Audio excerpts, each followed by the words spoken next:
seconde cuvée qui s'appelle la Guérie. Donc là, c'est, on va dire, une photocopie un petit peu de l'échantillonnage du terroir au niveau des cépages. Voilà, donc on va avoir les 3 cépages et aussi avec dans le cépage meunier des vins de réserve. Donc là, à la limite, je vais te laisser même expliquer ce que c'est que les vins de réserve et leur utilité. Effectivement, les vins de réserve, en fait, lorsque vous faites votre assemblage, l'idée c'est de sélectionner des vins que vous allez mettre en réserve, donc c'est-à-dire que vous allez utiliser les années, l'année N+1 entre guillemets, l'année d'après par exemple. Sont des vins qui sont intéressants parce qu'on va les sélectionner parce qu'ils gardent du potentiel bien sûr d'évolution, un potentiel qui va également servir à marquer également une cuvée par rapport à une typicité. Et puis également de chercher à équilibrer aussi une certaine fougue, une certaine jeunesse donc du vin de l'année, que l'on va un peu compenser par une certaine quantité, une certaine proportion de vin de réserve, que le vigneron choisit en fonction de ce qu'il veut faire, tout simplement. C'est ça. Donc là, effectivement, on est sur une base du millésime 19, encore, mais les vins de réserve, ils proviennent, il y en a un petit peu de 2018 et un petit peu de 2017. Voilà. Donc ça va être un vrai marqueur pour avoir une cuvée différente du reflet naturel, qui était sur la fraîcheur, qui était sur le fruit. Ici, on va avoir un champagne un petit peu plus complexe.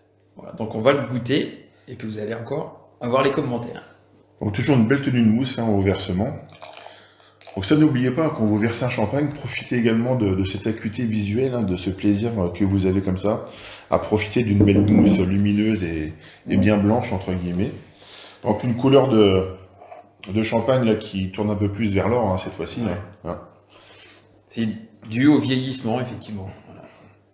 Voilà, et puis effectivement, un apport de pinot noir. Alors le pinot noir, vous le savez peut-être pas, mais dans la baie de la Marne, tout le monde ne pense pas forcément à la qualité et à la race, à la puissance, notamment que peut avoir les pinots noirs de la baie de la Marne, et notamment sur le secteur.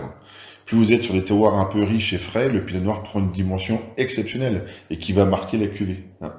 Donc là, on va vraiment, je pense, avoir une vraie différence quand même avec la cuvée précédente. Donc effectivement, on a une grosse dominante de meunier. On a 60% meunier, mais il y a du chardonnay, il y a du pinot noir.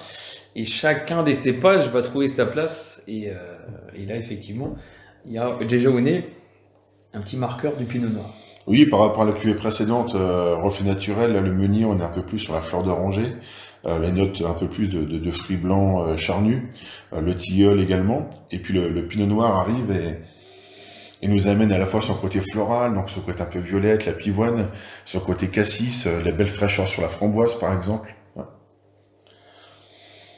Et puis ce côté un peu plus gourmand sur la quetch, donc très type également des terrains un peu plus riches.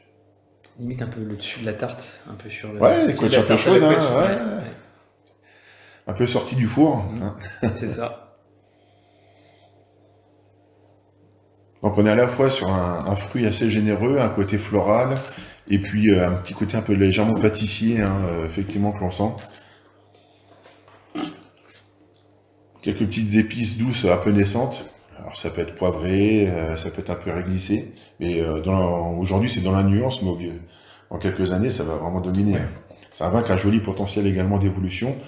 Le chardonnay, c'est vrai qu'il est un petit peu en dessous par rapport aux autres, mais il est là aussi pour maintenir l'ensemble. Il amène un peu l'attention. Voilà. Ouais.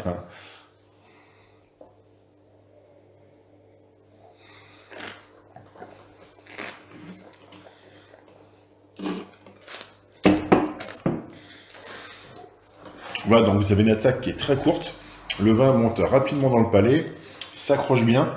On a une belle mâche. Et avec une finale qui est très croquante, avec une longue persistance tactile, saline, avec une petite légère amertume, donc c'est multi-savoureux si vous voulez, multisensoriel, on a un peu d'umami, l'umami ça va vous rappeler le goût du comté, des jambons crus, donc là on peut déjà imaginer ça, vous voyez, un comté 24 mois, des chiffonnades de jambon de Parme entre 16 et 30 mois, et puis bien sûr cette petite mâche là qui nous emprunte avec un peu de... On en a encore. Voilà, un peu ce film argileux, et bien là on peut passer le cap, c'est-à-dire l'écaille, le magret de canard, si vous aimez le canard avec une petite purée fine, hein, vous voyez, notre petit parmentier de canard. On peut réveiller un peu notre purée de quelques petites épices douces. L'entrecôte. Ouais, Une belle entrecôte, là. c'est effectivement ce qui caractérise cette cuvée, c'est que là, on peut commencer à manger avec. Exactement. En sélectionnant un petit peu les plats. Bon, voilà, il y a ça se dégage une puissance, une complexité, et effectivement, du coup, ça peut rivaliser avec des plats. Donc là, pensez à la caille, hein. Pensez à une caille, pensez à un petit pigeon désossé avec un petit morceau de foie gras, un peu d'épinard qu'on va cuire comme ça, entre guillemets en feuilleté. Enfin, On a l'eau à la bouche. Hein, on a beaucoup d'éléments à vivre avec ce champagne vraiment de table. Hein, moi, j'appelle ça vraiment des champagnes de table. Vous allez évoluer vers des Cantal affinés entre deux, des choses comme ça. Hein, on va vraiment s'amuser. Hein. En plus, on a un plaisir presque immédiat, donc vous pouvez même vous faire plaisir tout seul. Quelquefois, il y a des champagnes de repas qui sont peut-être un peu trop vineux. Là, vous avez toujours une fraîcheur latente. Je rappelle au passage que la fraîcheur n'est pas forcément liée qu'à l'acidité. Dans les argiles, vous avez des fraîcheurs intrinsèques que seulement les petites racines vont aller chercher. Et ça, c'est le vigneron qui donne le signal aux racines de rentrer comme ça dans la roche pour aller chercher ces fraîcheurs qui émanent. Ici, vous êtes un peu sur des notes un peu de menthe, vous voyez. Et ces notes de menthe, eh bien, ce sont des molécules qui vont exciter vos récepteurs, vos thermorécepteurs, donc vous donnent une sensation de fraîcheur qui est donc différente de celle de l'acidité. Et ça permet de véhiculer toujours une fraîcheur dans le palais et donc de laisser le plaisir toujours avenant et de prolonger justement l'effet de bouche. Donc très très belle cuvée, vraiment à déguster, à se délecter à table. N'oubliez pas. C'est ça. Donc juste pour finir, pour être un petit peu dans la même lignée, déjà du millésime et puis du reflet naturel. Donc c'est dosé 1 gramme ici.